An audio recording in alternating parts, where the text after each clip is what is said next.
రోజున నీవు నేను దేవుడితో ఆ సహవాసాన్ని కలిగి ఉన్నామా? పరిస్థితులు అన్ని అనుకూలంగా ఉన్నప్పుడు దేవుడు మంచివాడు, దేవుడు గొప్పవాడు, దేవుడు మంచి కార్యం చేశాడు, మనకి దేవుడికి ఇష్టంగా జీవిస్తాం. But when the situations are opposite, మనకన్నా ఒకవేళ పరిస్థితులు అన్ని ప్రతికూలంగా ఉన్నప్పుడు దేవుడిని నిందిస్తాం.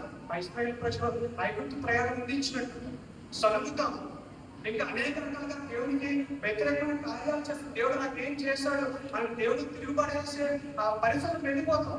కానీ యేసుక్రీస్తు ప్రభువారు ఆ మొదటి మాట ద్వారా మన ముందు పెడుతున్న ఒక మాదిరి ఏంటంటే, తండ్రితో ఉన్న సహవాసాన్ని ఆ పరిస్థితుల్లో కూడా కోల్పోవడానికి ఎంత మాత్రం కూడా ఆయన ఇష్టంగా పడలేదు. అందుకే చెప్తాడు, తండ్రి మీరేమి చేయించున్నారో మీరు ఎరుగరు కనుక దీన్ని క్షమించుకున్న ప్రశ్న దేవుడు నీకు నాకు కూడా వేస్తున్నాడు.